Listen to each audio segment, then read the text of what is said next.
이번 시간 42페이지입니다. 대표회의의 회의 표현하고요. 관리구역 표현하겠습니다. 이 표현도 한 문제가 항상 나오겠죠. 예. 보시면 회의입니다. 자, 우리 대표회의에서는 중요한 사항들을 어결하기 위해서 회의를 합니다. 회의인데 먼저 소집을 하겠고 그 다음에 어결하겠죠. 입전 소집도 하고 이제 어결도 있습니다. 먼저 소집편입니다. 관리입도 대표회의 회의는 말입니다. 회장이 소집한다가 원칙입니다. 그런데 소집 안 할 수가 있어. 그러면요, 밑에 있는 요 기역, 니은, 디귿의 요청 등이 있으면 14일 안에 소집을 다 해야 됩니다. 그런데 이렇게 요청해도 소집 안 한다. 그러면 규약서 정하는 이사가 소집을 해가지고 회장의 직무를 대행한다. 합니다. 어떤 경우냐 보니까 일단은 입주자 대표회의 구성원들 3분의 1 이상이 청구를 하면 회의를 소집해야 됩니다. 자, 또 입주자 등이 10분의 1 이상이 또 요청을 하면은 또 소집을 14일 안에 해야 됩니다. 자, 또 장기 수선 계획의 수립과 조정에 대해서는요, 전체 입주자입니다. 입주자 등이 아니고 입주자 10분의 1 이상이 요청하면 또 회의를 소집합니다. 그래서 통상적인 소집은 이제 회장이 한다가 원칙인데 안 하고 있다. 그러면 입대 구성원들 3분의 1, 또 보시면 전체 입주자 등의 10분의 1, 또 장기 수선 계획의 수립과 조정 문제 등일 때는 보시면 입주자 10분의 1이 요청을 할 때 14일 전에 소집을 해야 된다라고 합니다. 보시고요. 그 다음에 회의록입니다. 회의록. 자, 회의록 상인데 이제 300세대 이상일 때는 공개를 하여하고 300세대 미만일 때는 공개를 할 수 있다. 이런 부분도 체크하시고요. 자, 어결사항 중요하겠죠.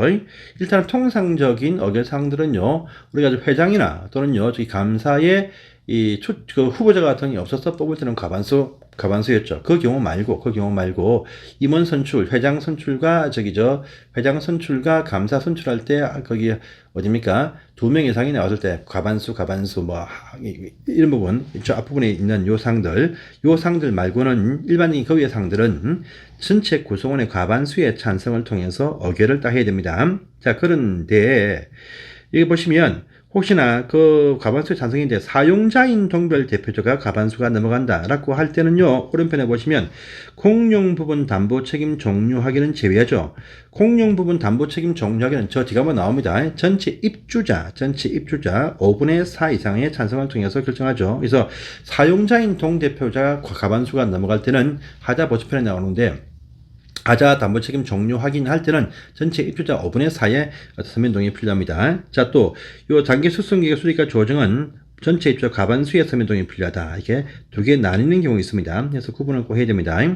아까 장기 수선 계획에 대해서 수립 조정을 위해서 어결 회의 취하는 10분의 1이지만 장기 수선 계획에 조정, 결정 등 할 때는 전체 입주자 과반수의 찬성이 필요하고 그 서면 동의 필요하고 그 다음에 이 하자 담보 책임 종료 확인일 때는 5분의 4의 동의 필요하다. 두 가지 구분해서 별도의 결정에 필요한 사항들 또 체크를 해주십시오. 중요한 사항입니다. 자, 8번 사항이죠.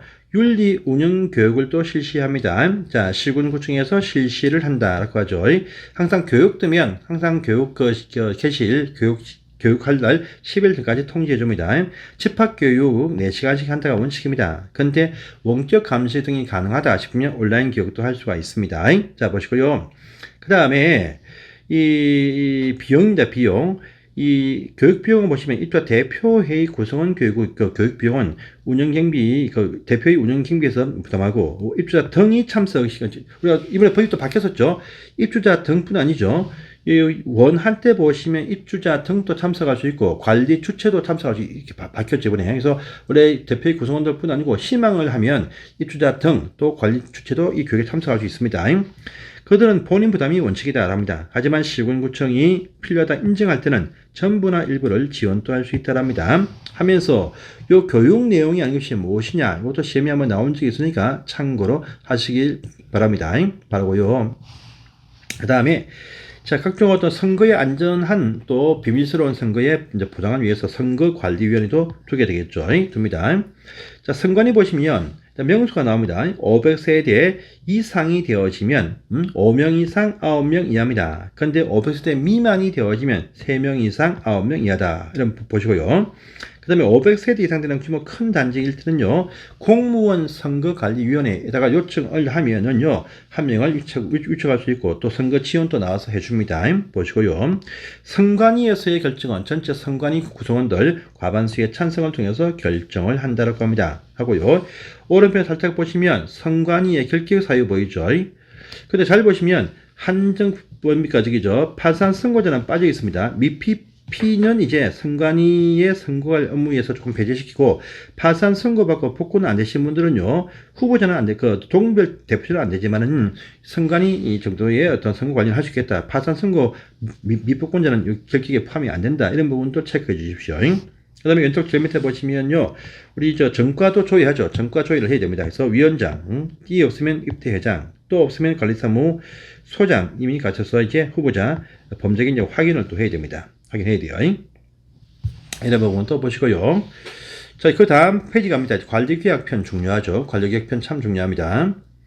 자, 관리규약편은 이제 단지 안에서 자체적인 헌법이죠. 그래서 이 관리규약을 통해서 관리규약이 결정이 딱 되어지면요, 이 단지 내에서의 분쟁 사건일 때 보시면 재판할 때도 제1번 참고 법령으로 인정을 해줍니다. 당들 간에 약속한 헌법이기 때문에 단지 내에서 사건일 때는 그 규약에 있는 내용들이 형사 강제 법령을 제외하고는요, 임의법령을 다 우선한다 이렇게 하시면 됩니다.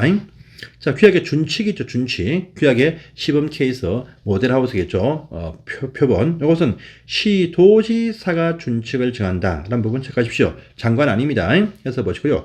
이 준칙에 포함할 내용 있죠. 이 내용과 우리 아까 봤던 입주자 대표회의에서 어결할 내용, 두 개를 비교해서 나중에 꼭 한번 보십시오. 자, 최초의 단지에서 규약을 만듭니다. 제정이라 부르죠. 이것은 딱 보시면 입주자 등이 규약을 정한다. 하지만 최초의 관리규약의 제정은요, 치안합니다. 치안 누구냐면 사업주체가 치안을 해요. 준칙을 참고로 해가지고 이 규약의 제정안을 치안합니다. 이것은 우리가 저기 관리 계약을 맺을 때 이걸 첨부해가지고 같이 이것을 치안합니다. 자, 그런데 혹시나 다 함께 돌봄센터부터 해가지고 공동육아 나눔터 어린이집에 대해서는요, 입주 개시일 3개월 전부터 제한할 수 있다랍니다. 미리 입주라는 것이 한날 하루에 동시에 입주를 하지 못하죠. 몇 개월에 걸쳐서 다 입주합니다. 그런데 이 입주함과 동시에 그 다음날 아침에 애를 보낼 학원이라든지 애들 보낼 어린이집 등이 필요합니다. 그래서 3개월 전쯤에 미리 제한해가지고 누구누구 업자와 임대한다 이런 식의 내용들을 확인시켜 놓아야 빨리 이사가도 당장 애를 맡겨놓을 그런 집이 있다 이거죠. 그래서 입주 개시 3개월 전부터 요 세 가지 시설에 대한 임대차 계약 체계를 위해서 미리 제한할 수 있습니다. 요 제한할 때는 보시면 해당 단지 인터넷 홈페이지가 있으면 홈페이지에 보통 게시하고 없으면 단지 내에 게시판에 게시합니다. 자, 또 개별 통지도 해줘야 돼요. 자, 4번 사항 중요하죠. 이렇게 제한하면 전체 입주 예정자 분들의 과반수가 서면 동의함으로써 결정합니다. 그래서 관리계약 체결할 때 같이 첨부해서 줘가지고 사인을 이렇게 받게 됩니다. 원래. 또 비의무에서 업무로 바뀌었다 합니다. 전환이다 하면 이때는 관리인이 제안하고 전체 입주자 등의 과반수가 서면 동의를 합니다. 그래서 제정이 딱 되어지면 이제 항상 30일 신고하거든요. 밑에 보시면 신고 딱 뜨죠. 보통의 단지는 회장이 신고하고요. 하는데, 변경일 때. 근데 제정은 사업주체, 전환주택이면 관리인이 항상 30일 내에 신고도 해야 돼요. 합니다. 비전환일 때 전환 신고가 딱 되고 난 다음에 관리규약에 대해서 재정 신고가 딱 되었다. 그때부터 이제 3개월 안에 입대 구성 3개월 안에 관리방법 결정.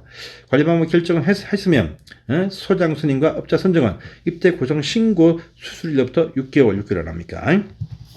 자, 또 해서 보시고요. 그 다음에 밑에 위에 3번입니다. 관리규약의 개정이죠. 제정할 때는 전체 입주 예정자 과반수의 찬성이었지만 개정할 때는요, 관리 방법의 결정과 변경과 똑같다 했습니다. 입대 어결 제한, 10분의 1 제한 하면 과반수가 찬성하는 방식이다. 똑같은 방식입니다. 요 개정했을 때는 회장이 신고해야 되고요. 제정일 때는 사업주체 또는 관리인이 신고를 해야 됩니다. 30일 신고해야 돼요. 보시고요. 효력은 보시면 이 관리규약은요, 입주자 등의 지위를 승계한 사람도 당연히 따를 업무가 있겠죠. 기본이다 이렇게 아시면 되겠습니다. 자, 이제 전자투표 부분하고 이제 기타 부분이 나오는데 이것은 이제 다음 시간에 하도록 하겠습니다. 여기까지 하도록 하겠습니다. 감사합니다.